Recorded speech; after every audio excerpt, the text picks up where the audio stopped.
এক হাদিসে আসছে রাসূলুল্লাহ সাল্লাল্লাহু আলাইহি ওয়াসাল্লাম হঠাৎ কসম করছেন, ওয়াল্লাহি লা ইউমিনু ওয়াল্লাহি লা ইউমিনু ওয়াল্লাহি লা ইউমিনু, আল্লাহর কসম সে মুমিন না, আল্লাহর কসম সে মুমিন না, আল্লাহর কসম সে মুমিন না। সাহাবীরা বললেন, মান ইয়া রাসূলুল্লাহ, কে ইয়া রাসূলুল্লাহ? এটা হলো রাসূলুল্লাহ সাল্লাল্লাহু আলাইহি ওয়াসাল্লামের ওয়াজের একটা পদ্ধতি। রাসূলুল্লাহ সাল্লাল্লাহু আলাইহি ওয়াসাল্লাম ওয়াজের সময় প্রশ্ন করতেন, মাঝে মাঝে এমন কিছু বলতেন যেন সবাই মনের ভিতরে প্রশ্ন জাগে। কথা বুঝতে পেরেছেন? সবাই ইয়া রাসূলুল্লাহ, আল্লাহ রাসূল কি বললেন? আল্লাহর কসম সে মুমিন না, আল্লাহর কসম সে মুমিন না, আল্লাহর কসম ওই লোকটা বেঈমান। ইয়া রাসূলুল্লাহ, কে সেই বেঈমান? আমি যদি আপনাদের বলি যে ভাই ওরা মুমিন না, ওরা মুমিন না, ওরা কাফের কাফের কাফের কাফের কাফের, আপনারা কি বলবেন? হুজুর ওরা কারা? তাবলীগ, জামাত ইসলাম, চরমনাই, পিস, এটা শুনবেন না? আমরা তো এখন কাফের কাফের কাফের মানে মুসলমানদের কোনো না কোনো গ্রুপ, ঠিক না ঠিক? মাশাআল্লাহ। আল্লাহ রাসূল সাল্লাল্লাহু আলাইহি ওয়াসাল্লাম এরকম বললেন, কাফের কাফের কাফের, ওরা বেঈমান বেঈমান বেঈমান। কে? যে মিলাদ পড়ে না নাকি, যে রফাদাইন করে না, হ্যাঁ, যে মুনাজাত করে না, যে পীর সাহেব মানে না, যে মাযহাব মানে না, না এগুলো কোনোটা বলেননি। এমনকি ইবাদতের বিষয়ে জাননি। মান লা ইয়ামানু জারুহু বাওয়াইকাহু, যে ব্যক্তির প্রতিবেশী, পাশের দোকানদার, পাশের বাড়িওয়ালা, সহকর্মী তার দ্বারা কষ্ট পায়, ওই লোকটা ইমানদার না, ও বেঈমান বেঈমান বেঈমান। কথা বোঝেননি তো ভাইরা? আপনাদের অনেকবার বলেছি, ইমান মাপার কিছু থার্মোমিটার আছে, ব্যারোমিটার আছে। আপনি নামাজ পড়েন, ইমানের লক্ষণ, কোনো সন্দেহ নেই। রোজা রাখেন, ইমানের লক্ষণ। পকেটের টাকা মানুষদেরকে দেন, ইমানের লক্ষণ। কিন্তু এগুলো ইমানের পাশাপাশি মানবীয় ফিতরাতে, তবিয়তে, প্রকৃতিতে চলে। কিন্তু কষ্ট করে, নিজেকে কন্ট্রোল করে, মানুষের জুলুম সহ্য করে, মানুষের সাথে ভালো ব্যবহার করা, প্রতিবেশীর অত্যাচার সহ্য করা, প্রতিবেশীকে কষ্ট না দেওয়া, এটা হলো আপনার প্রকৃত ইমানের পরিচয়। কথা বোঝেননি? কোনটা বেশি কষ্ট? নামাজ পড়া বেশি কষ্ট না প্রতিবেশীর অত্যাচার সহ্য করা কষ্ট? হ্যাঁ, বোঝেননি? প্রতিবেশীর অত্যাচার সহ্য করা কষ্ট। আর এই জন্যই রাসূলুল্লাহ সাল্লাল্লাহু আলাইহি ওয়াসাল্লাম বললেন, প্রকৃত ইমানের পরিচয় হলো যে তোমার পড়শি যেন তোমার দ্বারা কখনো কষ্ট না পায়। প্রতিবেশীদের প্রতি আমাদের দুটো দায়িত্ব, একটা হলো তাকে কষ্ট না দেওয়া, আর একটা হলো তার দেওয়া কষ্ট সহ্য করা। অনেক হাদিসের ব্যাপারে আছে, আমি বিস্তারিত বলবো না। মেয়েদের একটা হাদিস শুধু বলবো। আল্লাহ রাসূল সাল্লাল্লাহু আলাইহি ওয়াসাল্লাম বলছেন, ইয়া নিসা আল মুমিনাত লা ইয়াহকিরান্না ইহদাকুন্না লিজারাতিহা ওয়ালাউ ফিরসানা শাতি মুহরাক।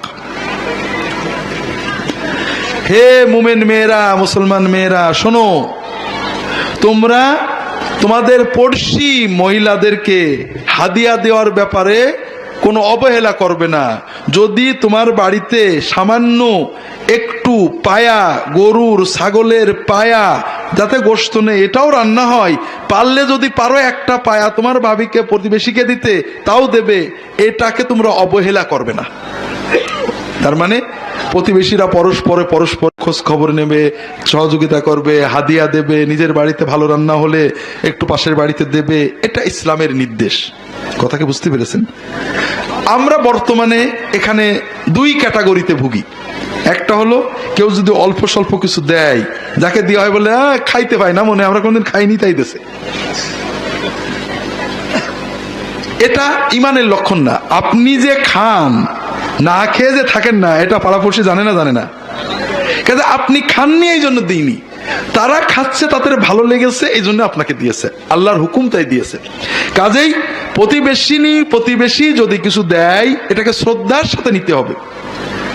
প্রতিবেশীর কোনো হাদিয়াকে অবজ্ঞা করা হারাম গুনাহ। আপনাকে অবজ্ঞা ছাড়া মহব্বতে নিতে হবে, ওটাকে খেতে হবে, ব্যবহার করতে হবে, তাকে হাদিয়া দিতে হবে। কথাকে বুঝতে পেরেছেন? প্রতিবেশীর প্রতি অনেক দায়িত্ব। আপনার ইমানের পরিচয় হলো আপনার প্রতিবেশী আপনাকে কেমন বলে, আপনার পাশের দোকানদার আপনার কেমন বলে। বিশ্বাস করেন, আমি ব্যক্তিগতভাবে আমার অনেক মহব্বতের মানুষ আছেন আপনারা, লোকটা দাড়ি আছে খুব ভালো, নামাজি খুব ভালো, আমার বই পড়ে খুব ভালো, কিন্তু যখন শুনি তার পড়শি কষ্ট পায় তখন আমার মনটা খুব উঠে যায়। বিশ্বাস করেন, আমার মনটা উঠে যায়। কারণ আপনার ভালোর কি দাম হলো? যদি আপনি আমার কাছে বসে আমার বই পড়ে দিন রেখে দাড়ি রেখে যদি আপনার পড়শিকে কষ্ট দেওয়া, পাশের দোকানদারের কষ্ট দেওয়া, পাশের টেবিলে বসে যে আপনার চাকরি করে তাকে কষ্ট দেওয়া, আপনার হলে হোস্টেলে পাশের বিছানায় যে থাকে তাকে কষ্ট দেওয়া বন্ধ করতে না পারেন, তাহলে আপনার ইমানের পরিচয়টা কোথায় গেল? আর এক্ষেত্রে সবচেয়ে বড় অধিকার আপনার পাশে আজীবনের জন্য যে আছে আপনার স্বামী অথবা স্ত্রী। কথা বোঝেননি? আমরা দুর্ভাগ্য, স্বামী স্ত্রী আপন, আবার সবচেয়ে পর, ঝগড়া ঝাঁটি অনেক কিছু করেন, আমরা দিন বুঝি না। আমাদের পুরুষেরা অনেক সময় হুজুরের সহবতে কাটান, আল্লাহর দিনের জন্য অনেক সময় দেন, কিন্তু বউয়েদের সময় দেন না, বউয়েদের সাথে ঝগড়া করেন। আছে নাকি এরকম?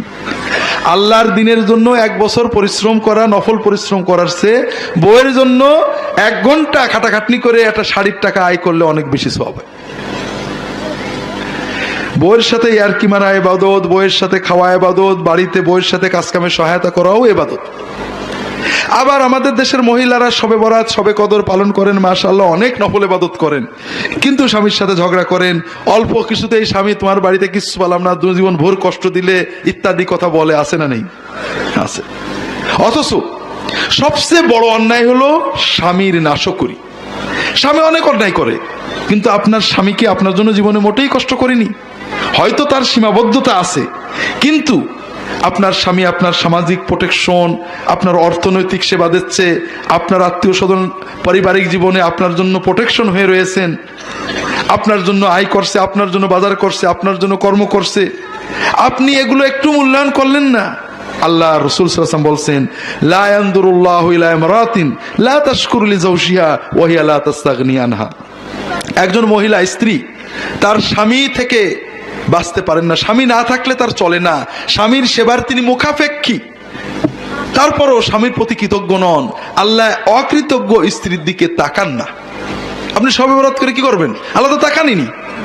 কাজেই স্বামীর জন্য রান্না করা, স্বামীর সাথে ইয়ারকি মারা, স্বামীর জন্য কষ্ট করা, স্বামীর সেবা করা, এগুলো ইবাদত। স্ত্রী রাগ করলে সহ্য করা, স্ত্রীর সাথে হাসি মুখে ব্যবহার করা ইবাদত। রাসূল সাল্লাল্লাহু আলাইহি ওয়াসাল্লাম নিজে এগুলো করতেন। পারিবারিক জীবনটা আপনি উপভোগ করবেন, স্বামী স্ত্রী একসাথে খাবেন, ইয়ারকি মারবেন, আড্ডা দেবেন, ফুর্তি করবেন, ছেলে মেয়ে নিয়ে একসাথে খাবেন, বেড়াতে যাবেন, আপনারা পিকনিক করেন। পুরুষেরা পরিবারের কোনো অধিকার নেই, পরিবার থাকলেও পর্দা পুশিদা ছাড়া চলছে, অথচ আপনার পরিবারের হক বেশি। যদি বেড়াতেই হয়, আল্লাহ তৌফিক দেয়, ছেলে মেয়ে নিয়ে একসাথে বেড়ান, তাদের সাথে বিনোদন করেন, শরীয়ত মেনে পর্দা সহ বিনোদন করেন। তাই জন্য আপনার পাশে আজীবনের জন্য যিনি এসেছেন, আপনার স্ত্রী, আপনার স্বামী, তাদের প্রতি যেন আপনার অধিকার দায়িত্ব পালনে কোনো ঘাটতি না হয়। আপনার ভালো ব্যবহার পাওয়ার অধিকার সবচেয়ে তাদের বেশি। আপনি দুনিয়ার মানুষের সাথে হাসি মুখে কথা বলেন আর বউকে দেখলেই মেজাজ কিটমিট হয়ে যায়, তার মানে এটা আপনার ইমানের লক্ষণ না। আপনি দুনিয়ার মানুষের সাথে ভালো ব্যবহার করেন আর আপনার স্বামীকে দেখলে মেজাজ কিটমিট হয়ে যায়, ইমানের লক্ষণ না। কালকে খাজুরা গেছে, হুজুর মেয়েদের জন্য পীর সাহেবের মুরিদ হওয়ার কি হুকুম? মেয়েদের পীর স্বামী, মেয়েদের পীরকে আল্লাহ রাসূল সাল্লাল্লাহু আলাইহি ওয়াসাল্লাম বলছেন, আমি যদি কাউকে সেজদা করার কথা বলতাম, মেয়েদেরকে বলতাম স্বামীকে সেজদা করো। কাজে আপনি স্বামীর কথা মতো চলেন, স্বামীর